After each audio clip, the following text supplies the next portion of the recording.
Hello and welcome to the latest episode of Football Life Stories, where we talk to players from our local clubs, try and learn a bit about them for our fans. And if you do watch this and you do like it, give a like, give a thumbs up on the video, and make sure to subscribe so you are aware of our next video coming up. You can follow us on Twitter if you're not already, which is at 90 minutes EHR. So first, let me introduce our next guest for episode 2 of this. We've got Jake Bunyan from Hertford Town joining us. And Jake, thank you very much for joining me, mate. No, thank you, Simon, for inviting me on. I'd also just like to say about the work you've been doing off the pitch. I really appreciate it from me and from the club at Hertford. Really thank you for doing everything you've been doing, you and Pete. It's been enjoyable to listen back to the games and watch the clips as well. So thank you for that.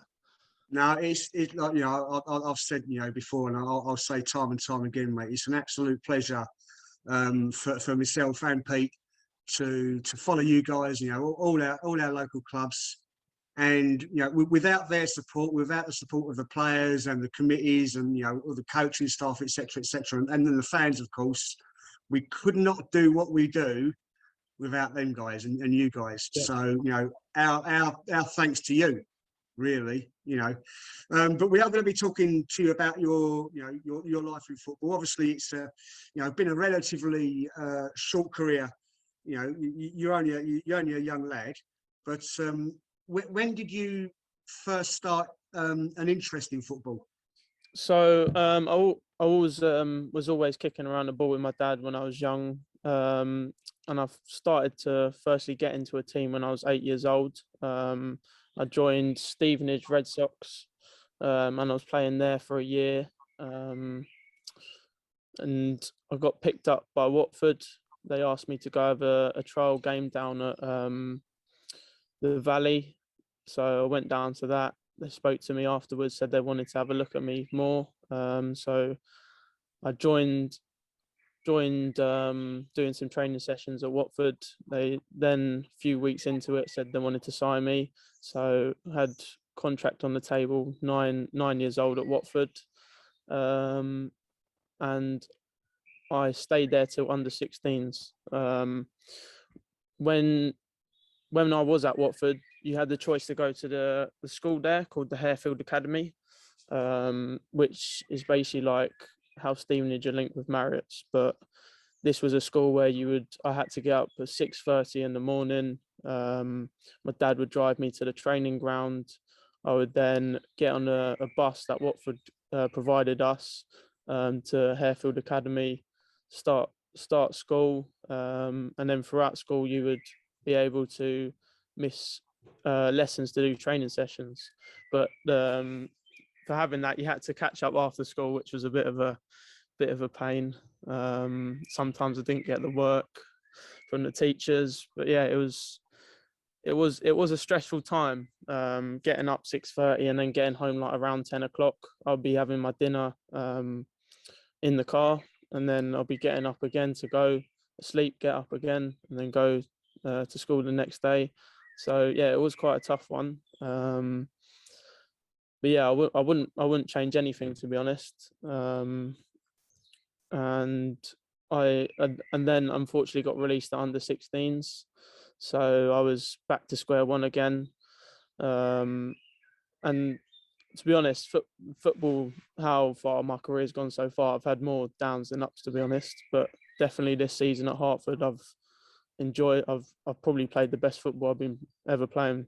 So yeah, at 16, got released. I then started playing with my mates at just like a Sunday league team, just to try and get back into football, because I was in like a really bad way. Didn't really want to play football anymore. It just knocked everything out of me, to be honest. But I decided to try and go for some trials games.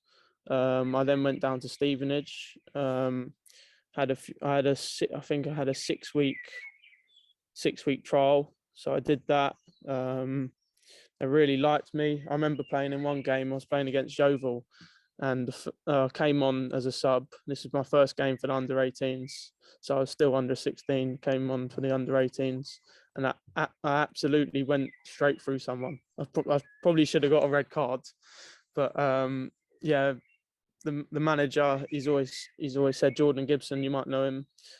He said to me, yeah, that game that got you your scholar, basically, the grit and determination. So yeah, I signed a scholarship for under 16s. Then I came back into pre-season, started pre-season. That was really tough, to be fair. I was exhausted every single day. And training every day it's just not the same as doing like twice a week or something. It's like you've got to be on it every single training session. And if you're not, you will be told. And I would probably say I always gave 110%, but there's some days where I would have absolute stinker of sessions. I would be horrendous. And to be fair, it does bring you down, your confidence down sometimes. In my first year, I did have a really bad ankle injury. I rolled my ankle about 6 or 7 times, which was not fun. And yeah, I kept coming back too quick, so I kept doing it again and again. So yeah, I've had a lot of injuries in my first year. Then in my second year, I came back flying. I was doing so much stuff over lockdown. I was in the garden every single day doing runs. And I wanted to hit the season off flying again, because you've only got one shot at it.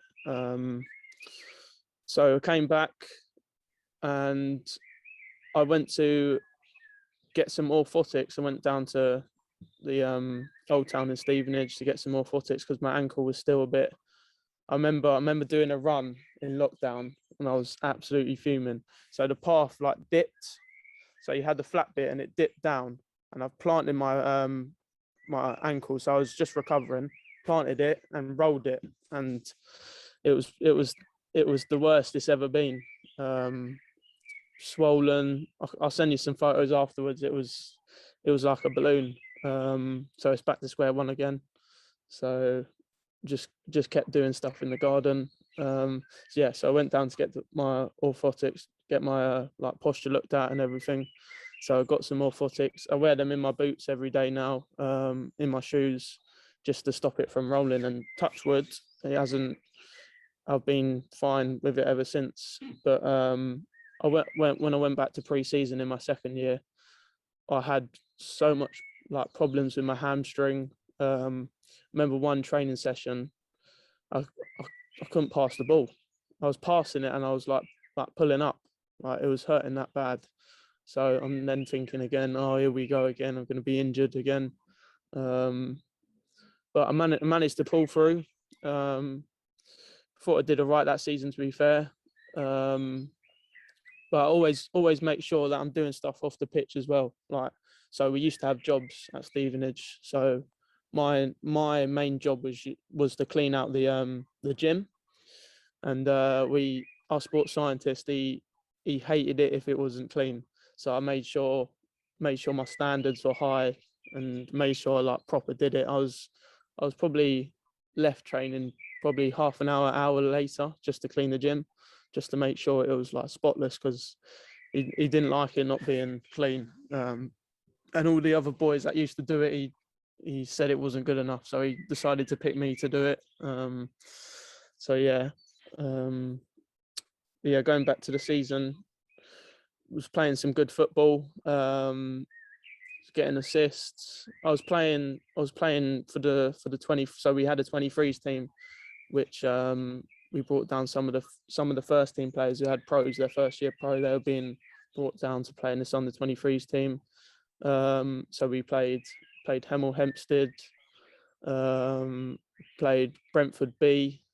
We played lots of different teams in this under 23s team just to get us ready for what men's football and stuff. But yeah, with lockdown, it did have a massive impact on us going up to the first team. I think I went up there 5 times since being at Stevenage. But yeah, I thought every time I went up there, I trained well, but it's just what happens at the end of the day. You, you just you just got to battle through. So came to my decision, and they basically said no, there's no pathway for you really. They didn't really give me like a big excuse. They said no, it's just we don't want you. But I still get on with the coaches like really well there. Robbie O'Keefe, he used to be the academy manager. He offered me a coaching job. So when I got released, they had that on the table for me to help the under-13s, which I did start doing, but I just decided to stop that and focus on my football and my PE apprenticeship that I'm doing. So yeah, but I still stay in contact with all of them. Talk to Jordan quite a lot. So yeah. How you said about getting released from Watford, Yeah. and then that you was really down from that, and in a bad place from that. Then being released from Stevenage, and you alluded to it before. Said you kind of didn't really want to play football anymore. How did you pick yourself up from being released by Stevenage? To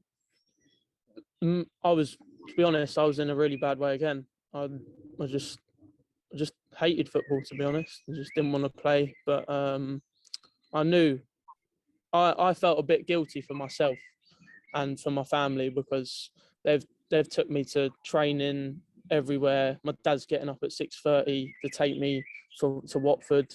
And I felt like I let them down, but they know that I didn't. But I felt like that. So I felt I had a bit of weight on my shoulders to carry on, to pick myself back up. And I don't know if you've seen on my Twitter, I always listen to the Rocky, the clip where he said, life's how hard you get hit and how you can keep moving forward.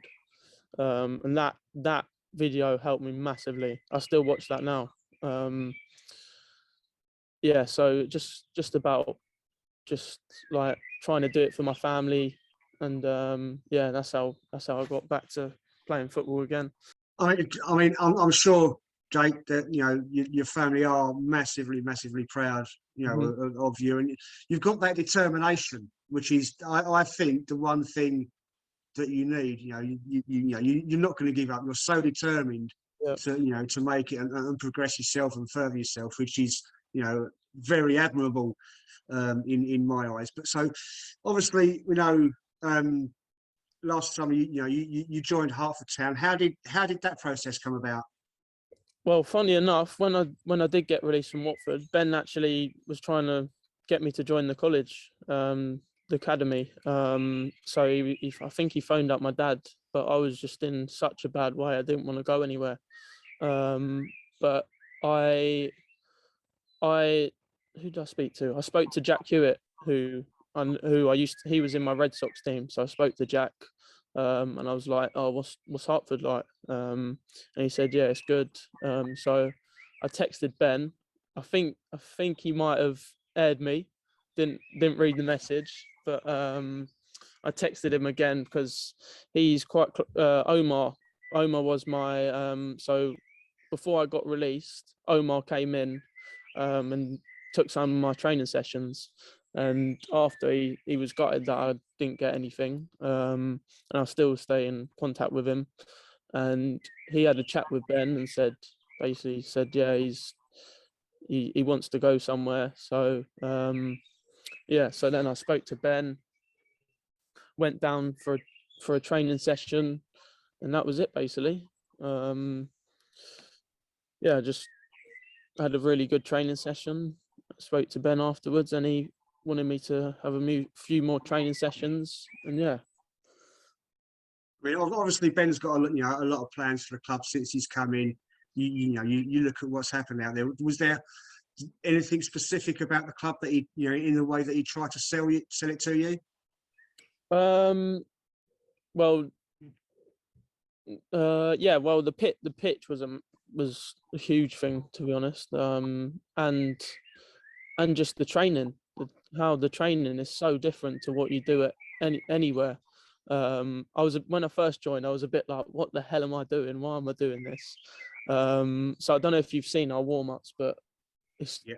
it is quite different to anyone else does. And yeah, it's the club's close to where I live. I did know some of the boys there. Ben Wayman, I knew. Kit, and yeah, I just decided to go for it basically. Yeah, Just yeah. I mean, you say about that pitch.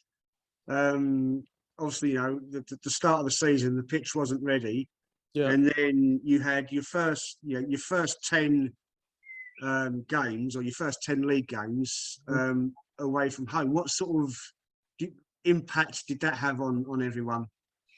Yeah, it was tough, to be fair. I remember we played a friendly at Bracknell away, and I was on the bench, and the boys were magnificent that day. And I did feel like we could go somewhere this season. And when we heard about the 10 games away, it was tough, to be fair. I think we had Colney Heath. Was Colney Heath one of the first games? No, we had, who did we had? We had an FA Cup game. Yeah. And yeah, to be honest, it was quite tough because not got many fans. You just feel a bit, not intimidated, but a bit, what's the word? Like, yeah, we're away again. We're not at home somewhere where it's nice to play. So yeah, we had.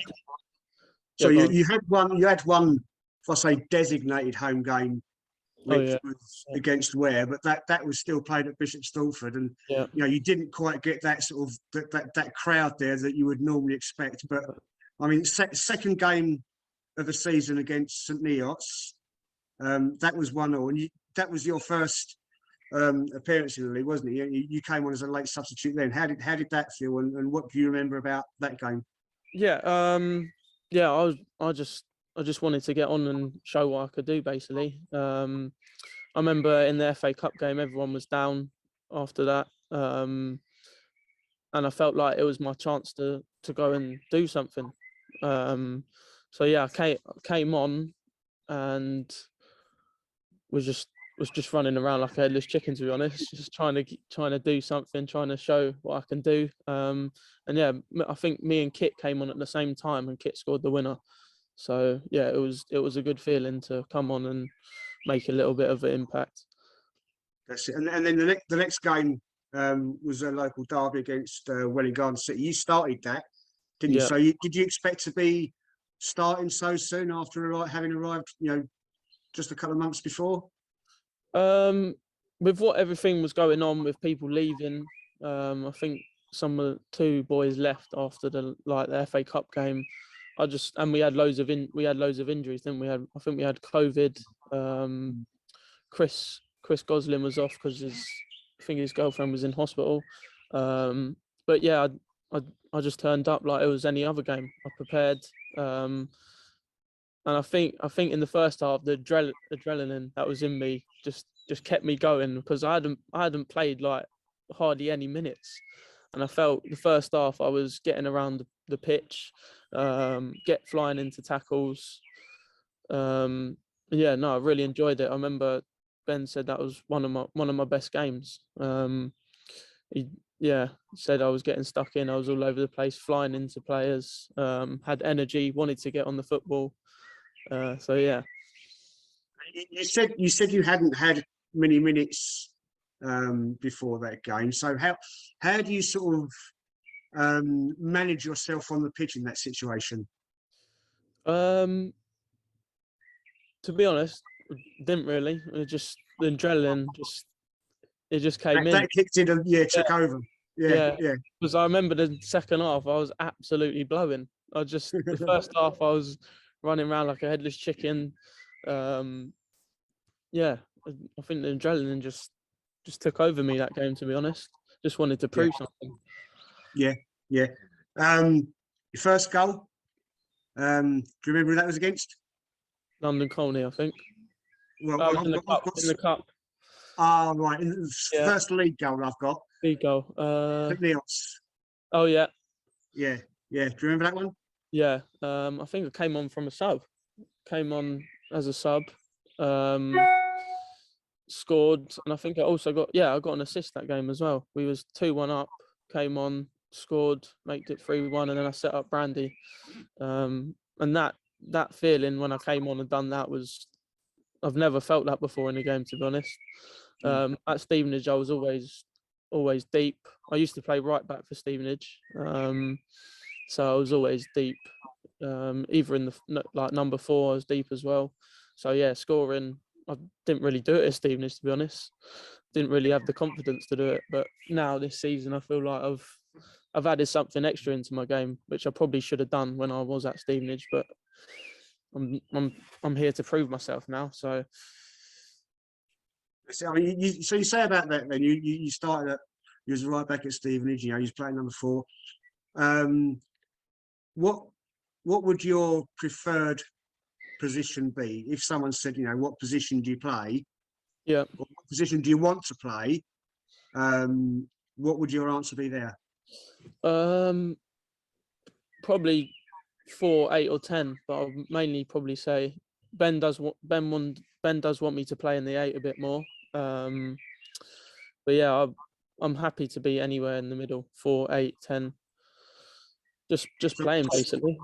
Yeah, as long as you're starting, that's all that counts. And yeah, I mean, I suppose it's like a lot of people would answer. They'll play wherever the manager wants them to. So game time and playing. That's the most important thing, I guess, for you. Yeah, exactly. I remember when I was at Stevenage, I think I played like 7 different positions. Remember I played up front, in the 10, 8, 4, right back. I think I played on the wing, centre half. So yeah. One of the coaches said I was selectable in any position. That he could trust me to play in any position, and I'll do a job. So that's good. That's something good to have.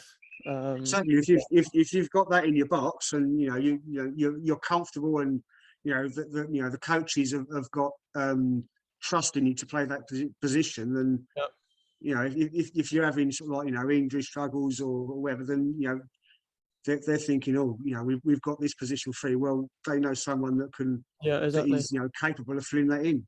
Yeah, definitely think that's a big thing. I think if you're just playing one position, you're not really adapting your game.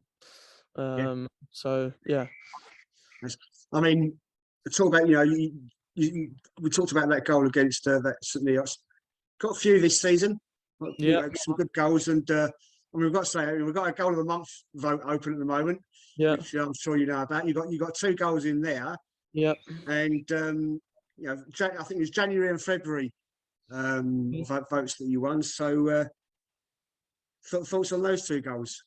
The Colney Heath one was unbelievable. That's probably up there with the Welling goal that I scored to keep us up. I remember it was 2-2, and that was a massive game we had to win. And I think it was the 90th something minute I scored in as well. And when it hit the back of the net, I just ran to the crowd and started celebrating. And the feeling was amazing. And the second goal, I think that's probably one of my second best goals. I think the one I don't know if you saw the one at Didcot. I don't think you have. But I have, no. No. I think that's one of my second best goals. Just turn and hit it. So yeah. I mean, that Colney one, you hear the crowd, and they went absolutely berserk, didn't they? Yeah. It's fantastic. I mean, we'll talk about the season. There was that 3rd place playoff that he was kind of flirting with, at points during the season, which would have meant a playoff against one of the Step 5 teams that had finished second. Yeah. Was that something? I know Ben doesn't like to look at the table and things like that, but was that something you was always aware of?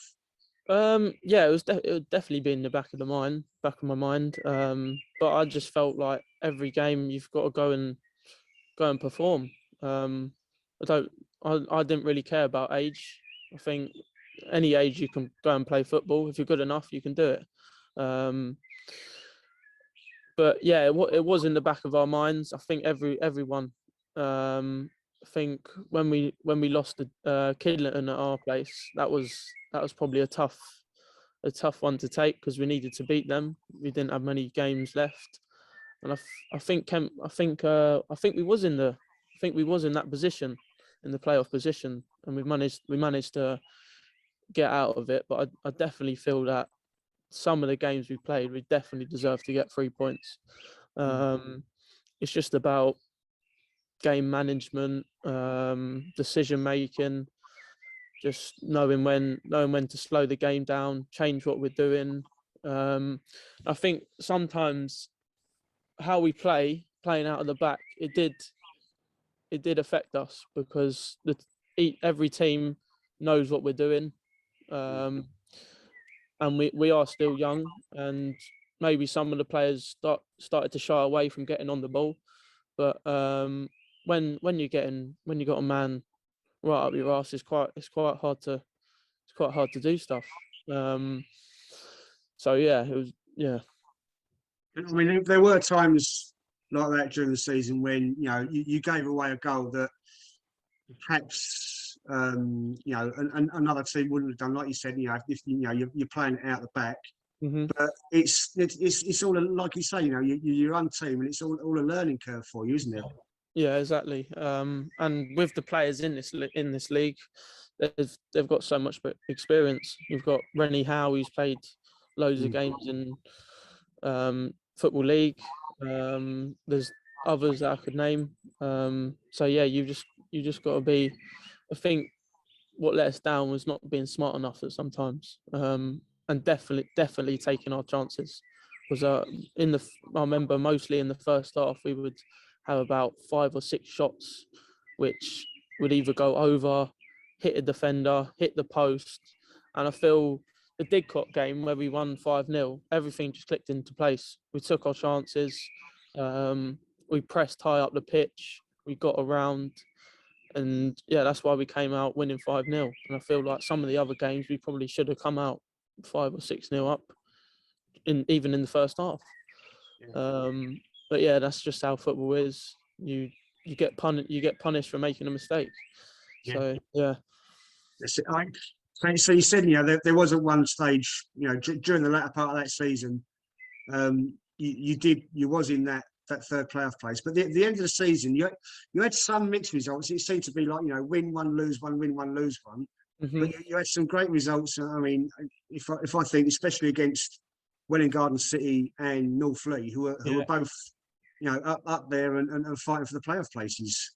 Yeah, the North-Leigh game, we just dominated the whole game. To be honest, I wasn't even on the pitch. I think Omar had a massive impact on us coming in.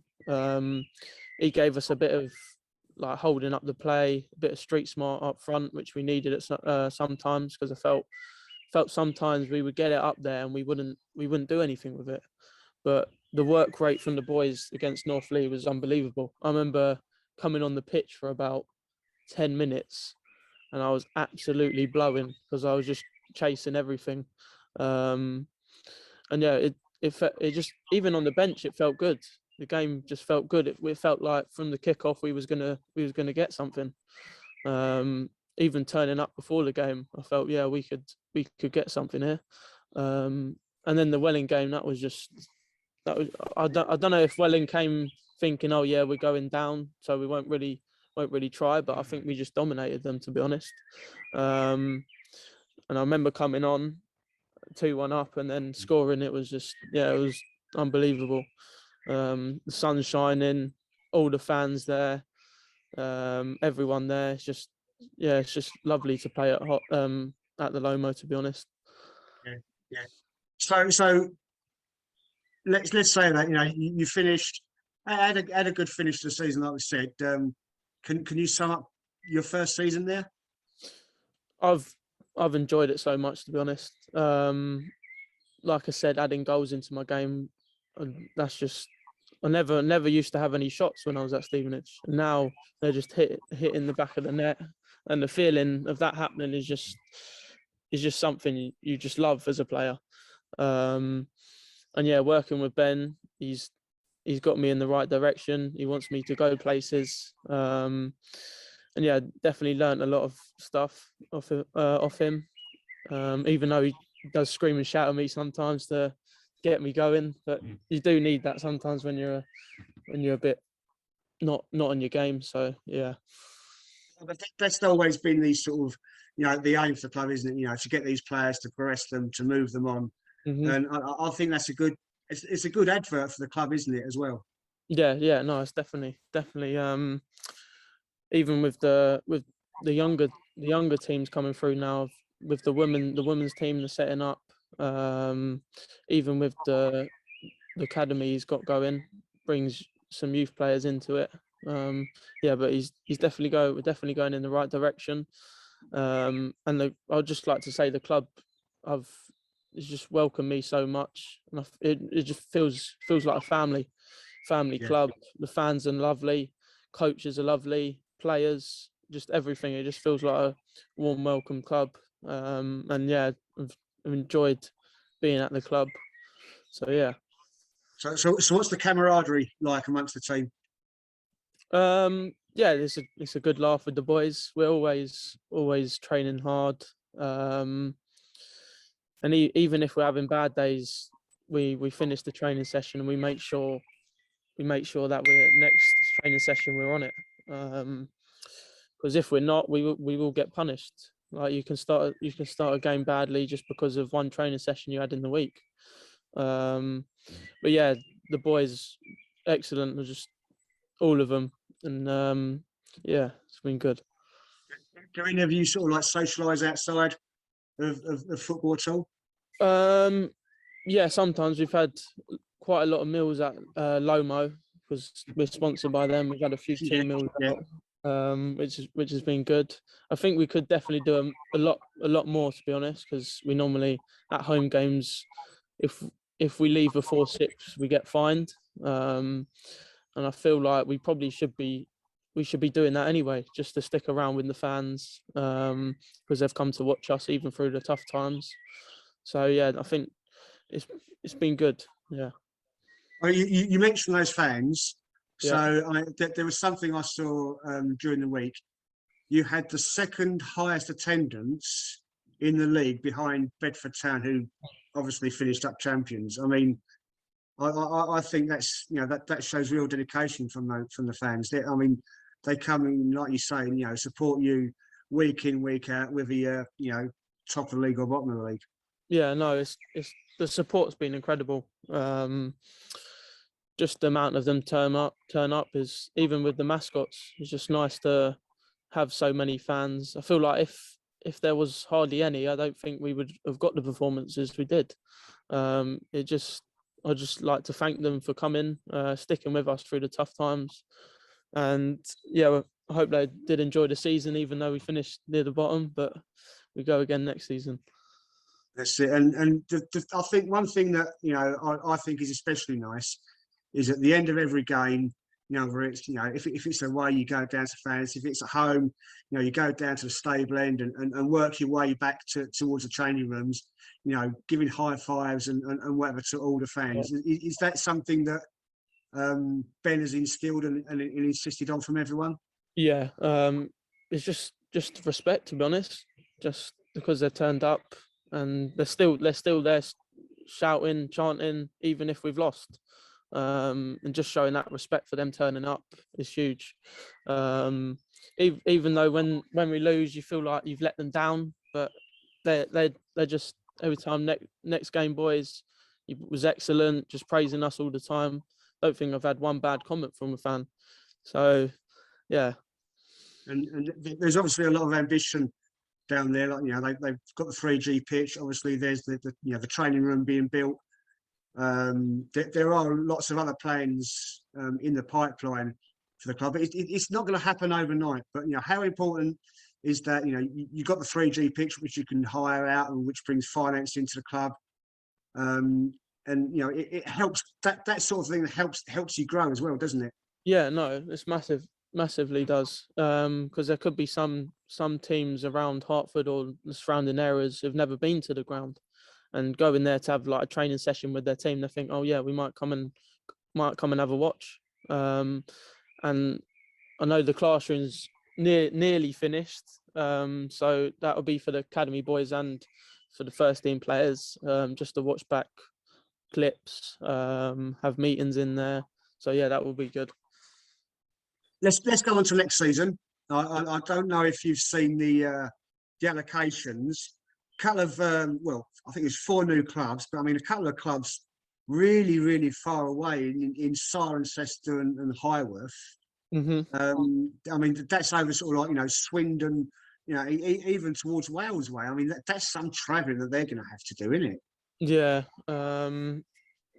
Yeah, we'll even going to places like Wantage, and where else did we go? North Leigh, yeah, it's quite a long way, to be honest. You get to the games, your legs are stiff, but yeah, it's just the main thing, playing football. I can travel anywhere just to play football, to be honest. You just have to hope you aren't away to, you know, Cirencester or whatever on a Tuesday night. yeah, that won't be nice. That would be some journey. Yeah. But, I mean, I don't know if they've appealed. I don't know if they are appealing. But it's like you say, you know, I'm sure they'll just be happy to, you know, to be playing football. And if you've got to travel a bit, you've got to travel a bit. Yeah, and everything with lockdown, I think everyone's just happy to start playing again. Even though I was playing the whole time during lockdown, but yeah, it's good for the non-league players to play. So that's it. So you know, next season, you're looking forward to being back at the Lomo Bar and Grill? Yeah, got some good plans with Ben. He wants to bring in new players, which is good. So yeah, looking forward to it. That's it. I mean, I know Kit's left. He's a good friend of ours. So I don't know if Kit, you're watching this, but I will wish you all the best, and you know, do keep us posted. And he's probably too busy with his bite-sized stuff and stuff like that. Isn't he? So yeah. Hopefully he'll give a watch because I'm on it. So I'm sure he'll be, you know, still come down there and support you guys as well, though, wouldn't he? Oh yeah, definitely. He's left in good terms with all the boys. So yeah, it'll be good to see him back down there. And yeah, I did feel a bit sorry for him in the what game did he roll? He rolled his ankle in one of the games, and he just didn't recover, to be fair. But he was trying his hardest. But yeah, he's definitely one to look out for when he's back flying fit. Yeah, that's it. I mean, I know he had glandular fever as well. That didn't help him. Saying that, I know Josh Bryant, he had glandular fever. So you had, you know, you had your injury problems throughout the team as well, you know, for the season, didn't you? Yeah. Josh came back. He was immense when he came back, to be honest. He done really well. So yeah, we had, who else was out? I haven't seen Isaac play, but they all talk about him. Yeah, he's been missing for 18 months or so, hasn't he? So yeah. I mean, that'd be massive to get him back. Yeah, I was talking to him recently, and he said hopefully he's aiming for January to start playing the game. Excellent. Well, I think, I mean, you know, fingers crossed for him, because it has been a long time. Yeah, he's been in. So you know, I hope, you know, that you, myself, and you know, all the Hertford fans get to see him on the pitch soon, playing rather than, you know. I think it's good that Ben's kept him involved though, and you know, he's been helping out with the coaching side of things, and you know, been on the bench supporting the boys. Yeah, definitely. Even all the boys that are injured and come into the games, it just makes it like a big feeling in the changing room. Gets us going. And when what game was it? I think Ben had COVID, and we played a game, and it just didn't feel the same. There was hardly any of us. We just had the starting 11 and then the subs, and it felt a bit like, not lonely, but a bit not the same as when all of us are in there. Yeah. So yeah, like you say, if you've got all those, you know, those injured players, you know, coming along and, you know, to support, that's that family feeling that you say there is about the club. Yeah, it definitely helps massively. Yeah, yeah. So I'm going to move on to my quick fire questions now for you. Okay. So first of all, how old are you? 19, 19. Right. And which team do you support? Manchester United. Okay. Okay. Have you got any pets? I've got 2 kittens, Okay. Names? Harvey and Poppy. Right. Okay. Pepsi or Coke? I'm going Coke. Coke. Okay.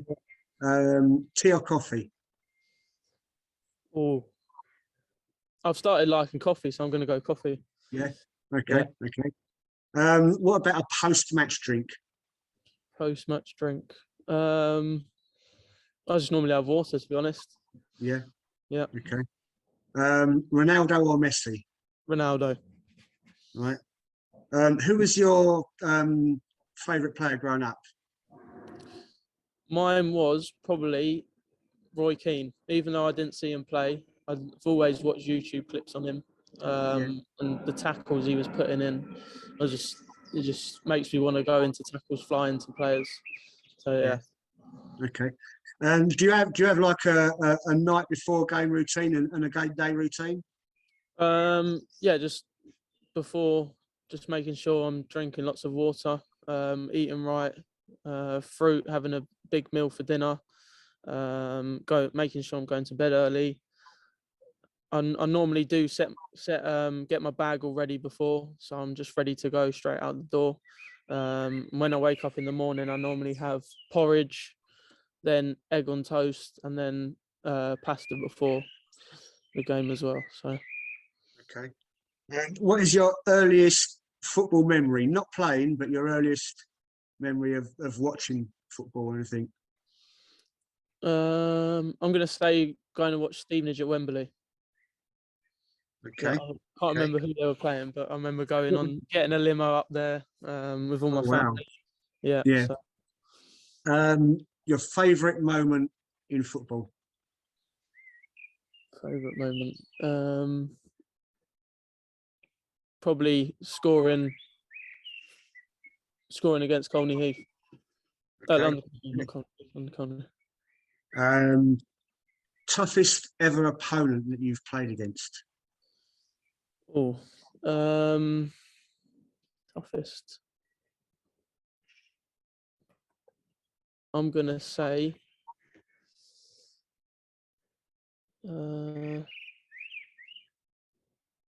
probably Jadon Sancho when he was at Watford. I played against him. He went to Hertford as well, so probably Jadon Sancho. Excellent. And all right, so the best you've played with? Best. It's a hard one. Still trying to think. Probably Ben Hurd. Ben Hurd.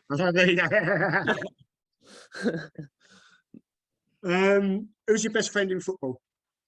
Best friend in football. Probably my dad. Yeah. Yeah. Of everything. I remember he used to always give me a bollocking on the way home, even if I was 8, 9, 10. It didn't matter what age. Still get one now sometimes. But yeah, he's kept me going. Just all my family's kept me going, really. So, yeah. Yeah. What's your preferred boot brand? Nike all day long. Yeah. Okay. Okay. Any other sports that you play at all that you enjoy? I used to play a bit of cricket. I would say golf, but I'm horrendous at it.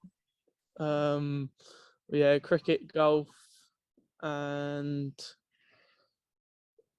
probably a bit of tennis. Okay. Yeah. Excellent. So, final question I've got for you.